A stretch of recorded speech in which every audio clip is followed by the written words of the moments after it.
¿Qué tal? Pues bueno, la verdad es que seguimos con este tema, ¿no? Candente, con esta vaina, arrecha, venezolana. Pues hablando del mismo tema, hombre, de Nicolás Maduro, de su captura, secuestro, abducción, como se le quiera llamar. En esto que tanto se ha estado hablando, que si es captura, que si fue secuestro, que si fue extracción, que si fue casi casi abducción, como al puro estilo alienígena, ¿no? Fue abducido por los aliens Nicolás Maduro, como se quiera llamar. El punto es que Nicolás Maduro fue tal cual sacado de Venezuela e ingresado a los Estados Unidos en una operación que creo yo no se debe de normalizar. Me sorprende que en esta euforia de los venezolanos que celebran la captura de Maduro omitan la forma que no es para nada menor. Primeramente fue a través de bombardeos en Caracas y el uso de la fuerza puntualmente sobre su territorio. Y desafortunadamente te encuentras a estos que parece que de alguna manera como que legitiman o validan esta forma, insisto, entre la ceguera y la euforia que tienen por simple y llanamente ver que Maduro fue capturado.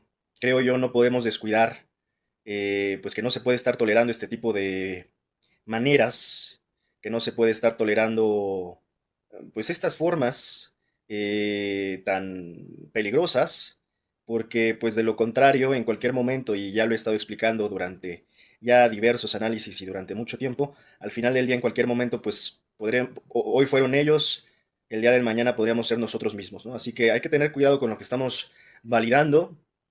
En el momento en que se aplaude este tipo de acciones, de alguna manera se les permite, ¿no? Lo cual ocasiona que no haya resistencia, que no haya protesta, y que, insisto, la gran mayoría de estos venezolanos eufóricos, yo sí siento hasta cierto punto fanatizados también, padeciendo una cierta ceguera, precisamente tal vez hasta por sus propios traumas o fobias que han tenido con el régimen chavista o el de Hugo Chávez hasta Maduro, de alguna manera les está poniendo unas vendas en donde no alcanzan a ver por esta euforia y por esto que ellos consideran una excelente noticia, que básicamente pasaron de ser gobernados por Nicolás Maduro a ser gobernados por Donald Trump. Y tal cual son las palabras de Donald Trump. We're gonna run Venezuela, we're gonna run, siendo casi como de, pues, que nadie opine porque solo los venezolanos podemos opinar del tema, ¿no? O sea, dices, híjole, pues qué bueno que no, porque imagínate que se quedaran con sus puras opiniones los venezolanos, que realmente la gran mayoría, sobre todo de estos, que dicen, hombre, que los demás no opinen, son muy mediocres, la verdad, las opiniones de esta gente, incluyéndola a ella. Así que yo vi este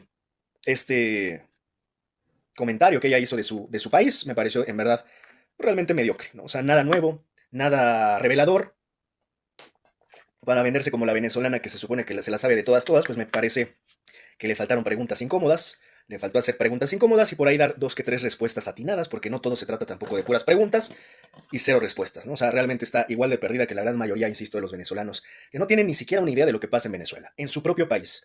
Y ahí está la otra falacia que han estado repitiendo tanto los venezolanos. Pareciera, en su falacia, que dicen solamente puedes opinar y entender a Venezuela si vives en Venezuela, si padeciste la dictadura en Venezuela, de ahí en fuera no puedes opinar ni entender absolutamente nada. Primero que vayan a entender los venezolanos que Venezuela ya no es solo de Venezuela, es un tema de geopolítica, es un tema global. Y segundo, que no es necesario, no necesariamente requiere ser venezolano para opinar de Venezuela.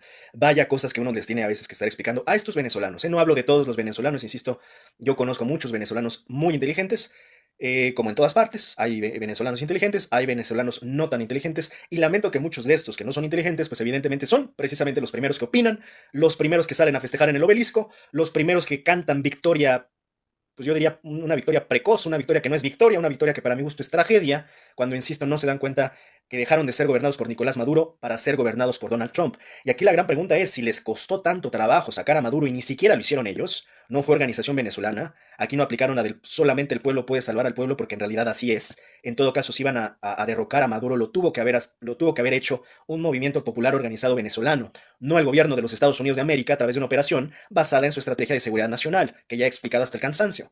No, no, no. Si acaso se iba a salvar a Venezuela, lo tenía que hacer el propio pueblo venezolano y no lo hicieron. Porque estaban dormidos en sus laureles, porque estaban muy felices viviendo en España, en Argentina, en Colombia, donde fuera.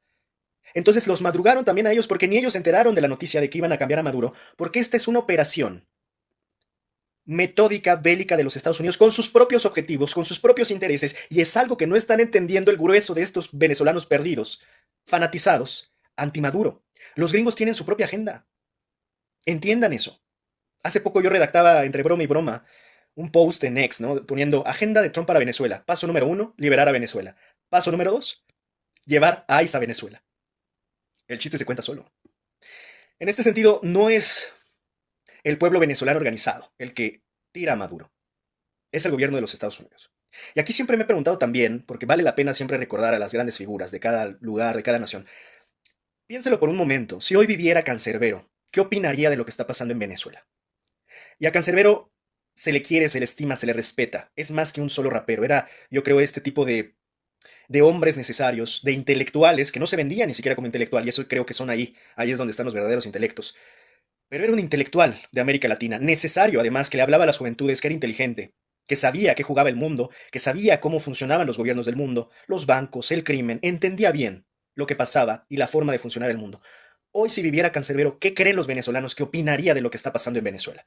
Y ahí sí diría a Cancerbero, denle todos los micrófonos, todas las luces, todas las cámaras, todo el foco, porque es así. Es una opinión que vale la pena escuchar. Si viviera Cancerbero, por supuesto. Desafortunadamente hoy ya no tenemos la voz de Cancerbero. Pero lo que sí les puedo apostar, no sé qué opinaría de Maduro, pero lo que sí les puedo apostar es que Cancerbero no estaría aplaudiendo una intervención gringa. Es lo único que les aseguro. Cancerbero no estaría festejando en el obelisco con una intervención gringa, sabiendo que su país se puede desmoronar y desbaratar por parte de los gringos, por culpa de los gringos, cuando Venezuela empiece a ser gobernada por los gringos. Eso es lo único que puedo asegurar de Cancerbero sin que esté aquí presente. No celebraría lo que le está pasando a Venezuela. Qué mal, la verdad, que no tengamos, como dice la frase, los mejores se nos adelantan siempre, que no tengamos en estos tiempos a personajes y figuras emblemáticas viviendo, ¿no? Presentes, como la figura de Cancerbero, y nos tengamos que conformar a los Agustín Lajes, a los Javieres Mileyes, a los Bukeles, a los Elon Musk, a los Ricardo Salinas Pliego, Madre Santa, ayúdanos, ¿no? Que desafortunadamente hoy, a los Sonsoneguis, que desafortunadamente hoy son la voz de muchos jóvenes que no encuentran en dónde está la brújula ni el camino correcto. Yo siempre he entendido que estos jóvenes que se van por ahí, pues son jóvenes que no han encontrado algo mejor, que desafortunadamente justo ya no llegaron a la época de Cancerbero, ya no llegaron a la época de Cancerbero para saber qué es casi casi un verdadero hombre. Y si nos vamos más atrás, tenemos otras figuras también que tenían esa entereza. Incluso en los mismos Estados Unidos tenemos a un Malcolm X, por ejemplo, a un Martin Luther King, para entender que no solo ni siquiera en la sociedad, hasta en la política había mejores figuras de las que hoy tenemos. Un Martin Luther King que hablaba de I Have a Dream. Pero cada vez la decadencia es más evidente y justamente nos podemos dar cuenta que todo este fenómeno de la viralización de los influencers, haciendo famosos a los imbéciles, cada vez nos ha llevado al precipicio por completo. También somos víctimas, pero también somos victimarios de nuestra propia tragedia. No solo nos podemos estar haciendo las víctimas, nos tenemos que estar haciendo cargo de lo que hicimos y de lo que hemos dejado de hacer en nuestro mundo, en nuestra sociedad, en nuestra familia, con nuestra propia educación, con la educación de nuestros hijos. Y nos hemos dejado llevar al precipicio. Basta ver las figuras musicales que hoy tenemos, tan decadentes, los Bad Bunnies que a duras penas y hablan porque solamente balbucean, los J Balvins.